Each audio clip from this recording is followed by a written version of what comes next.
नमस्ते साथियों, जय हिंद। और आपको हम बता दें कि एसटीटीआई पेयरिंग और तीसरे फेज की बहाली को लेकर जो संभावनाएं हैं, जिसको लेकर लगातार घमासान मचा था कि एसटीटीआई पेयरिंग, डीएलएड पेयरिंग और कई ऐसे मुद्दे 10 वर्ष की जो मांग है छूट को लेकर, एज रिलैक्सेशन को लेकर, उसके लेकर और अटेम्प्ट की मांग, इस सारे विषयों पर आज एक महत्वपूर्ण बैठक गांधी मैदान के पास बुलाई गई है।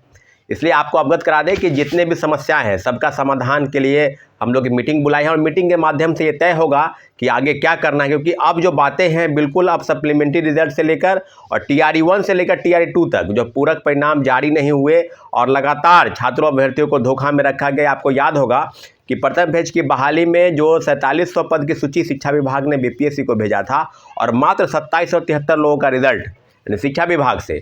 उसके अलावा जो पिछड़ा अति पिछड़ा वर्ग है, कल्याण विभाग है, इन सब पदों पर जो चीज़ें निकाली गई तो आपको अवगत होगा कि ये सारे विषयों पर कहीं ना कहीं सीटों की कटौती की गई। और डाटा जो बताया जा रहा था BPSC से और शिक्षा विभाग से कि 1,20,000 पदों पर हमने लोगों को नियुक्त कर दिया है। वही हाल दूसरे फेज की बहाली में भी हुआ। 1,20,000 पदों पर वैकेंसी आई, 93,000 लोगों को ने आपने नौकरी दी। और अभी भी जो पद रिक्त है, 28,000 से ज़्यादा पद रिक्त है, इसके बावजूद भी जो 14,700 पदों की सूची शिक्षा विभाग ने BPSC को भेजी और 1 महीना बीत जाने के बाद भी वो रिजल्ट का प्रकाशन नहीं हुआ। मुझे लगता है कि BPSC और शिक्षा विभाग कहीं ना कहीं सरकार के दबाव में चीज़ों को बरगला दी। अब जो बातें हैं कि BPSC के चेयरमैन, पूर्व चेयरमैन अब के श्री अतुल प्रसाद जी वो सेवानिवृत्त हो चुके हैं, तो उनके जगह पर जो कार्यकारी अध्यक्ष है वो काम कर रहे हैं। अभी जो मुद्दा है कि तीसरे फेज की बहाली में जो एज रिलैक्सेशन मिलना चाहिए 10 वर्ष का, वो नहीं मिला। STT पेयरिंग की मांग कर रहे हैं। आपको याद होगा, आपको पता है कि STT की जो परीक्षाएं है, यानी कहने का मतलब कि परीक्षाएं मार्च महीने में संभावित है और इसकी भी परीक्षा जो है मार्च महीने में होगी।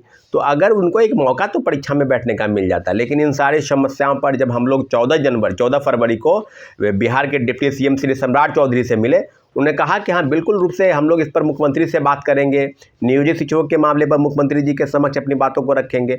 और पूरक परिणाम पर जिस तरह के वक्तव्य सत्ता में नहीं रहने के बाद आप विरोधी दल के नेता थे सम्राट चौधरी, विजय सिन्हा और सुशील मोदी, ये सब स्पष्ट बोलते थे कि 40,000 पदों पर पूरक परिणाम आने चाहिए, बड़े पैमाने पर फर्जीवाड़ा हुआ है, शिक्षा विभाग और BPSC घोर लापरवाही बरत रही है, युवाओं की बात नहीं सुनना चाहती है, छात्रों के साथ रोजगार के विषय पर और कई ऐसे विषय थे जिसको लेकर लगातार वो प्रेस के माध्यम से बोल रहे थे। परंतु वही व्यक्ति आज बिहार का दोनों व्यक्ति डिप्टी CM बने हैं, तो आज पता नहीं क्या हो गया है, आज कौन सा सांप सूंघ गया है। लगातार 14 फरवरी के दिन, फिर 19 फरवरी के दिन जब शिक्षक अभ्यर्थी मिले तो कोई सुनवाई नहीं है। लगातार पूरक परिणाम को लेकर घमासान छिड़ा है, लेकिन कोई उस पर। लेकिन अब आपको बता दें कि आज के बैठक के बाद अब निर्णय होगा कि आगे क्या करना है। निश्चित रूप से हम अपनी मांग को लेकर अडिग हैं और सरकार के समक्ष जो भी बातें होंगी, अब सरकार जो है NDA की है, महागठबंधन की सरकार नहीं है।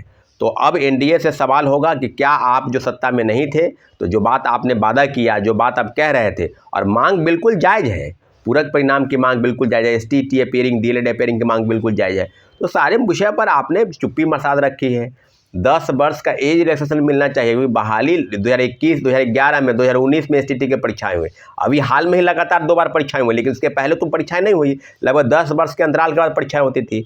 तो जो लोगों का उम्र बीत गया, बहाली आई नहीं, अब जो बहाली लगातार 3 बार बहाली आई, फिर चौथे फेज की बहाली होगी, तो कहीं ना कहीं उनको तो कम से कम 10 वर्ष का मौका मिलना चाहिए बैठने का परीक्षा में। वो भी खत्म हो गया, उनके मामले भी नहीं सुने जा रहे हैं। पूरक परिणाम के लिए ऐसे ही चुप्पी मार के बैठ गए। सीटों का डाटा, एक प्रथम फेज की बहाली को सीट बचाकर दूसरे फेज में, दूसरे फेज की सीट बचाकर तीसरे फेज में, यही इन लोगों का काम धंधा है।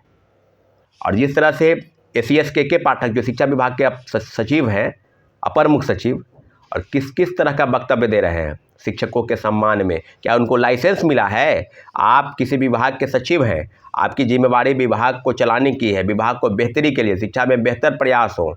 स्कूल कॉलेज में निश्चित रूप से बच्चे नहीं आते थे, बच्चे अब आने लगे हैं। शिक्षक समय पर विद्यालय नहीं आते थे, वो आने लगे हैं। तो आपका तो टकराव हर जगह से है, सत्ता पक्ष से लेकर विपक्ष से लेकर, और अब स्कूल की टाइमिंग को लेकर विवाद हुआ है। तो गुरुओं के लिए आप गाली गलौज और रे तू मैं क्या क्या आप कर रहे हैं, शब्दावली का इस्तेमाल कर रहे हैं।